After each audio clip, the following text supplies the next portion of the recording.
হালিমা বিদায় নিলেন। আমেনার মন চাইল সন্তানকে নিয়ে একবার তার নানা বাড়ি ঘুরে আসবেন। আল্লাহর হাবিবা উম্মে আইমনকে নিয়ে, আল্লাহর হাবিবকে নিয়ে আমেনা রওনা হলেন বাপের বাড়ি। পথে যাওয়ার সময় আব্দুল্লাহ কবর আবওয়াতে বেয়ার হাজিরিন আমেনা আব্দুল্লাহ কবর দেখাই দিলেন। বাবা, এই যে আবওয়া, এখানে তোমার বাবা ঘুমিয়ে আছেন। আল্লাহর হাবিব মদিনার বাচ্চাদের কান্না ছিল অনেক মায়ার কান্না। আল্লাহর হাবিব এমন মায়া করে কান্না করছিল। ওই আবওয়া এলাকার সমস্ত প্রতিবেশীরা আল্লাহর হাবিবের চারদিক ঘিরে ধরেছে। দুইজন ইহুদি বলছে, এই কান্না সাধারণ কোনো কান্না নয়, আমরা এই শিশুর মধ্যে আখির জামানার নবী ছাপ দেখতে পাচ্ছি। এই শিশু, এই যে মদিনা এসেছে, এই মদিনা হলে তার হিজরতের জায়গা, আর তাকে নিয়ে সংঘর্ষ হবে, যুদ্ধ হবে। এই কথা শুনে আমেনা এক মুহূর্ত দেরি করলেন না। বাপের বাড়িতে অল্প সময় দিয়ে তিনি আবার রওনা হয়ে গেলেন যে এই ইহুদিরা আমার ছেলে ক্ষতি করতে পারে।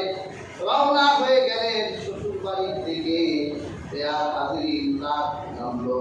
আমেনা বলল, উম্মে আইমন কি বলল, উম্মে আইমন তাবু তৈরি করো, এখানে থাকবো। তাবু তৈরি করা হলো। রাতের বেলা বিছানা পাতা হলো। আমেনা শুয়ে পড়লেন শিশু মুহাম্মদুর রাসূলুল্লাহকে পাশে নিয়ে। রজনী যখন গভীর হলো, আমেনার শরীরে জ্বর উঠলো। আমেনা ভালো লাগে না। আমেনা উম্মে আইমনকে ডাক দিলেন, উম্মে আইমন, ও উম্মে আইমন, তবে আমার স্বামী সিরিয়ার বাজার থেকে কিনে এনেছিল। আমার স্বামী তোরে আজাদ করে দিয়েছিল, যেখানে মনে চায় চলে যাও। তোমাকে আমি কেন যেতে দেইনি? আজকে এই গভীর রজনী আমার পরে হচ্ছে, আমি আর মক্কায় ফিরতে পারবো না। আজকে আমার এই শিশু মোহাম্মদকে তোর হাতে তুলে দিলাম। আমার সন্তানকে নিজের ছেলের মতো লালন পালন করো। কোনদিন কষ্ট দিবি না উম্মে আইমন, এই জন্য তোকে রেখে দিয়েছিলাম। আমার মোহাম্মদকে তোর হাতে বুঝিয়ে দিলাম। সেই রাতেই রাহমাতুল লিল আলামিনের মা সেখানে ইন্তেকাল করলেন। উম্মে আইমন একটা মহিলা মানুষ, কেমন করে একটা মৃত কিভাবে সে সৎকার করবে? আল্লাহ ব্যবস্থা করলেন। সকালবেলা তার মাকে সেখানে দাফন করা হলো। বেয়ার হাজিরিন উম্মে আইমন রাহমাতুল লিল আলামিনকে নিয়ে বাড়ির দিকে রওনা করেন। আব্দুল মুত্তালিব দূর থেকে তার সেই চেনা উটটা দেখে তিনি চিনতে পারলেন, আমার বৌমা এসেছে, আমার নাতি মুহাম্মদুর রাসূলুল্লাহ এসে গেছে। সন্তানদের নির্দেশ দিলেন, যাও কাফেলা রিসিভ করো। কাফেলা ধরা হলো। সেই কাফেলায় 3 জন মানুষ গিয়েছিল, 2 জন মানুষ। আল্লাহর হাবিব চিরতরে এতিম হয়ে গেলেন। আল্লাহর হাবিব সাল্লাল্লাহু আলাইহি ওয়াসাল্লামকে আল্লাহ এতিম করলেন কেন? যাতে তিনি এতিমের দুঃখ বুঝেন। তিনি এতিমের জন্য তিনি মডেল হয়ে গেলেন, আদর্শ হয়ে গেলেন।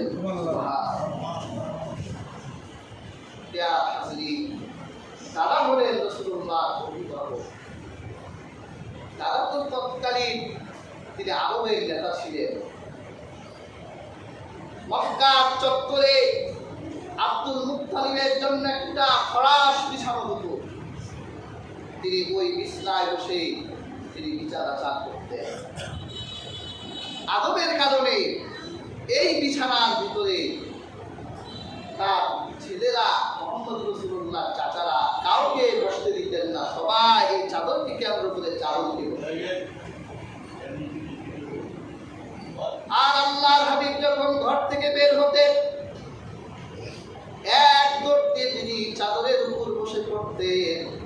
চাচারা বলতো, মুহাম্মদ ভাতিজা, ওখানে তোমার দাদা বসে, ওখানে বসো না। তোমার দাদা সম্মানিত মানুষ, ওই চাদরে শুধুমাত্র তোমার দাদাই বসবে, চাদর থেকে নেমে আসো। তখন আব্দুল মুত্তালিব তার ছেলেদের বলতো, দাউ বনি ফাওয়াল্লাহি ইন্না লাহু লাশারান, ছেড়ে দাও আমার নাতিকে, আমার কারণ আমি জানি আমার নাতি একদিন বিশ্ব বরেণ্য হবে।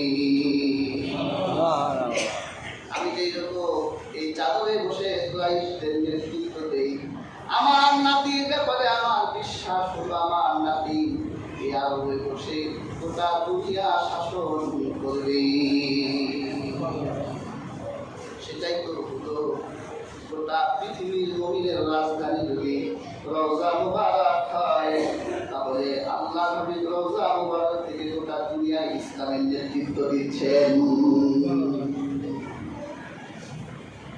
পৃথিবীতে যেখানে মানুষ থাকবে, যেখানে ইসলাম পৌঁছিয়েছে, সেখানে মুহাম্মদ রাসূলুল্লাহ আনিত শরীয়তের আইন চলবে। তাহলে আব্দুল মুত্তালিবের চিন্তা ভুল চিন্তা ছিল। বেয়ার হাজির 8 বছর বয়সে আল্লাহ হাবিব তার দাদাকেও হারালেন। আল্লাহর হাবিব দায়িত্ব দিয়ে গেলেন তার অসচ্ছল